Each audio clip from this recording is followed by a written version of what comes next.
السلام علیکم ورحمۃ اللہ وبرکاتہ۔ الحمد للہ رب العالمین والصلاة والسلام علی سید الانبیاء والمرسلین وعلی آلہ واصحابہ اجمعین، اما بعد۔ میرے معزز دوستوں، نوجوان ساتھیوں، پردہ نشین ماں اور بہنیں، آج کا سبق بہت اہم ہے اور وہ اس معنی کر اہم ہے کہ ہمارے نوجوان دوست، ہماری بہنیں سنتی ہوں گی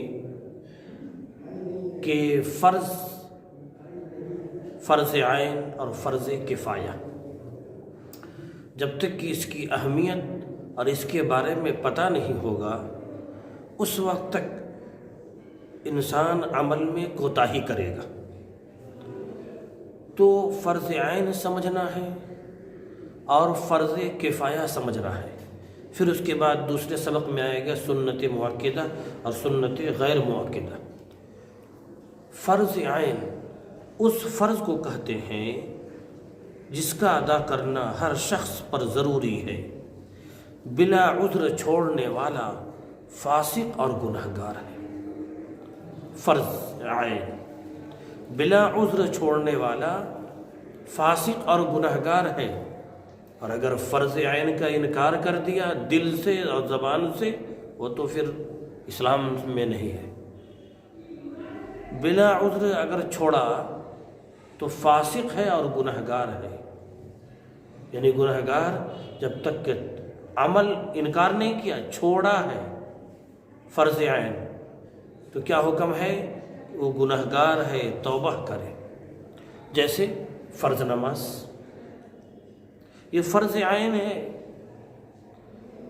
الا یہ کہ عذر ہو، بے ہوشی کے عالم میں ہو، لیکن جب ہوش آئے تو اس کو ادا کیا جائے۔ اسی لیے تو حکم ہے کہ نماز اگر چھوٹ گئی تو جیسے موقع ملا فوراً اس کو قضا کرنا ہے۔ قضا کرنے کا مطلب ہی یہ ہے کہ بلا عذر اگر چھوڑ رہے ہیں تو گنہگار ہیں، اسلام میں آپ مجرم ہیں۔ یہ ہو گیا فرض عین۔ فرض کفایہ، فرض کفایہ وہ فرض ہے جو ایک آدمی یا چند آدمی ادا کر لیں تو سب کے طرف سے وہ پورا ہو جائے گا۔ جیسے جنازے کی نماز، اعتکاف، رمضان کا اعتکاف۔ تو اب دونوں میں سمجھ میں آ گیا الگ کہ فرض عین اور فرض کفایہ کس کو کہتے ہیں۔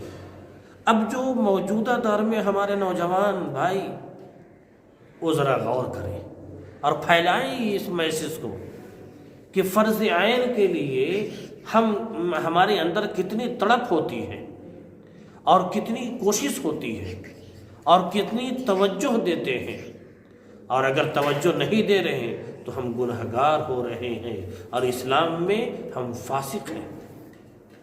ذرا اندازہ لگائیے۔ اور فرض کفایہ جو چند آدمی سے پورا ہو جائے گا، جیسے جنازے کی نماز، دیکھیے فرض کے لیے ہم کوشش نہیں کر رہے، اہتمام نہیں کر رہے، اور اگر بغل میں جنازہ ہو گیا تو دیکھیے یقیناً بڑا ثواب ہے جنازہ پڑھنے کا، لیکن میرے بھائیوں ذرا سوچو، اسلام نے جس کا جو مقام دیا ہے اس مقام پر ہم رکھ رہے ہیں؟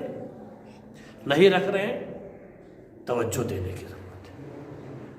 فرض عین چھوڑ رہے ہیں بلا عذر، آپ گنہگار ہو رہے ہیں۔ فرض کفایہ اگر آپ نے چھوڑ دیا، گنہگار نہیں ہے۔ دیکھیے کتنا فرق ہے، لیکن فرض کفایہ کے لیے کتنا ہم کوشش کرتے ہیں۔ تو صاف ظاہر ہوتا ہے کہ فرض کفایہ جیسے جنازہ، اس میں شریک ہو رہے ہیں، اللہ کو خوش کرنے کے لیے شریک ہو رہے ہیں، یہ بھی دیکھنا ہے۔ اگر فرض عین چھوٹ رہا ہے اور فرض کفایہ کے لیے آپ آ رہے ہیں، گویا کہ اللہ کو خوش کرنے کے لیے آپ نہیں آ رہے، آپ پڑوسی کو خوش کرنے کے لیے آ رہے ہیں، لوگوں کو خوش کرنے کے لیے آئے ہیں۔ تو یہ میسج دور تک جانی چاہیے تاکہ ہمارے بھائیوں کے علم میں آ جائے کہ فرض اس کو کہتے ہیں کہ جو بلا عذر نہیں چھوڑا جا سکتا ہے، اور فرض کفایہ اس کو کہتے ہیں کہ اگر چند آدمی اس کو کر لیے تو کوئی حرج نہیں ہے۔ فرض عین جیسے نماز 5 وقتہ، رمضان کا روزہ، حج، اور فرض کفایہ جیسے جنازے کی نماز، اعتکاف۔ اللہ رب العزت سے دعا ہے کہ فرض عین اور فرض کفایہ معلوم ہو جائے تو اس پر عمل کرنے والے بن جائیں، اور میں اپنے دوستوں سے کہوں گا اس کو اپنے بھائیوں تک آگے پہنچائیے۔ اللہ رب العزت عمل کی توفیق دے، آمین یا رب العالمین۔ وآخر دعوانا الحمد للہ رب العالمین۔